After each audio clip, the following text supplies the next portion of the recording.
নমস্কাৰ বন্ধুসকল স্বাগতম জনাই পুনৰ আহিছোঁ মোৰ YouTube channel RMT A to Z ইনফলৈ। আজি লৈ আহিছোঁ আপোনালোকৰ কাৰণে এটা আপডেট।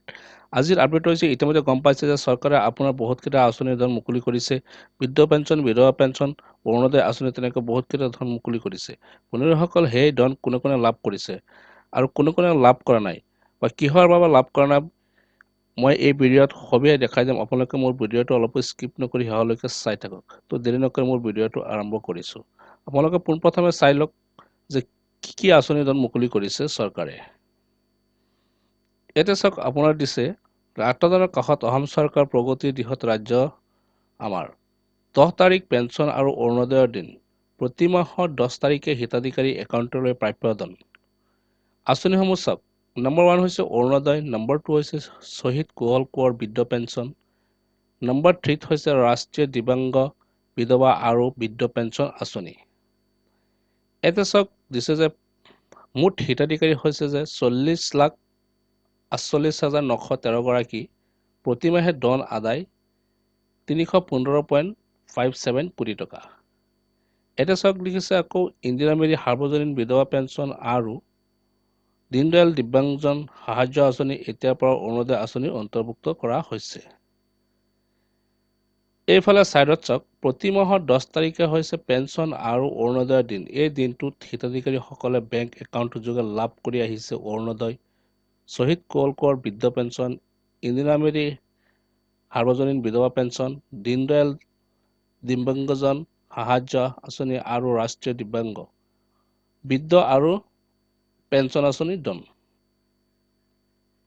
এতিয়াৰ পৰা ইন্দিৰা মেৰী সাৰ্বজনীন বিধৱা পেঞ্চন আৰু দীনদয়াল দিব্যাংগজন সাহায্য আঁচনি অৰুণোদয় আঁচনি অন্তৰ্ভুক্ত কৰা হৈছে।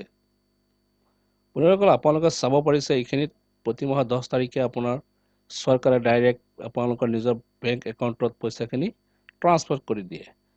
তো কিছুমান একাউণ্টত আপোনাৰ পইচাখিনি সোমাই, কিছুমান একাউণ্টত নোসোমায়। ইয়াৰ কাৰণ হৈছে আপোনালোকৰ যিটো বেংক লিংক কৰিছে তাতে আপোনালোকৰ মেইন সমস্যাটো। এতিয়া কাৰ আপোনাৰ বেংকত সোমোৱা নাই ধন, অতি শীঘ্ৰে আপোনালোকে ষ্টেটাছটো চাই লওক আৰু আপোনালোকে এইখিনি CSC অথবা আপোনাৰ অফিচত গৈ পেলাই ঠিক কৰি লওক। মই ক'ম যে আপোনাৰ নিজে নকৰি CSC যোগেদি, যদি CSCটো নহয় তেতিয়া অফলাইনৰ জৰিয়তে আপোনালোকে অফিচত গৈ ঠিক ঠাক কৰিব। তাৰপিছত চাওক আপোনালোকে কেনেকৈ চাব। পোনপ্ৰথমে কি কৰিব, যিকোনো এটা ব্ৰাউজাৰ অ'পেন কৰি ল'ব আৰু ইয়াত লিখিব অৰুণোদয় 2.0, চাৰ্চ কৰি দিব।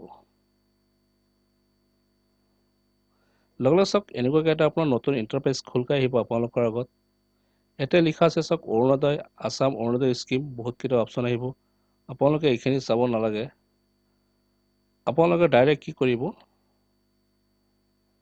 যিটো ওপৰৰ লিংক আছে অৰুণোদয় ইয়াতে ক্লিক কৰি দিব।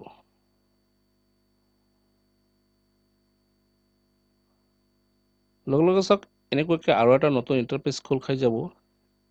এইখিনি কি কৰিব, আপোনালোকে অলপ স্ক্ৰল ডাউন কৰিব।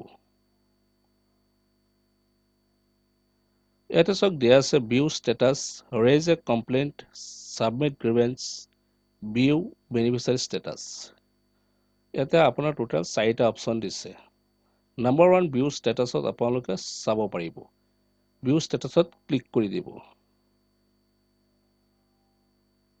কৰি দিয়াৰ লগে লগে এনেকুৱাকৈ আপোনাৰ এটা পেজ খোল খাই আহিব। ইয়াতে চাওক দিয়া আছে গোটেই ডিষ্ট্ৰিক্ট, অসমত যিমান ডিষ্ট্ৰিক্ট আছে সকলো ডিষ্ট্ৰিক্টৰ নাম ওলাই আহি পৰিছে। এতিয়া যিকোনো এটা ডিষ্ট্ৰিক্ট চিলেক্ট কৰি ল'ব। আপোনালোকৰ নিজৰ ডিষ্ট্ৰিক্টটো চিলেক্ট কৰি ল'ব। মই নগাঁওটো চিলেক্ট কৰি ল'লোঁ আৰু ক্লিক কৰি দিলোঁ। চাওক ইয়াতে আপোনাৰ নামখিনি গুচি আহিছে আৰু ছাইডত চাওক আপোনাৰ IFSC কোড, বেংক নেম, তাৰপিছত চাওক ইয়াতে দিয়া আছে ছাইডত ৰেইজ এ কমপ্লেইণ্ট। আপোনালোকে এইখিনিতে কি কৰিব, নিজৰ নামটো লিখি ল'ব, চাৰ্চ কৰি ল'ব, অথবা বেনিফিচিয়াৰী এটা যি নাম্বাৰ থাকে আপোনালোকৰ অৰুণোদয়, সেই নাম্বাৰটো ইয়াতে এণ্ট্ৰি কৰি চাৰ্চ কৰিব, তেতিয়া নিজৰ নামটো আহি যাব। আৰু লগে লগে কি কৰিব, ৰেইজ কমপ্লেইন আছে এইখিনিত ক্লিক কৰি দিব। এতিয়া চাওক কমপ্লেইন ফ্ৰম,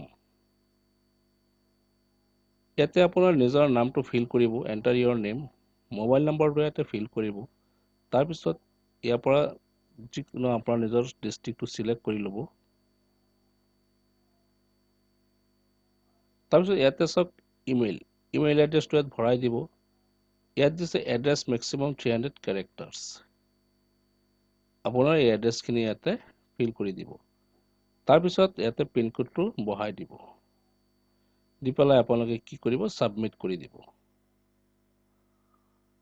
ইয়াতে চাওক আপোনাৰ দিছে mark of the non eligibility reasons. কি কাৰণত আপোনালোকে এই আঁচনি ধন লাভ নকৰিব, কাৰণকেইটা ইয়াত দি দিছে।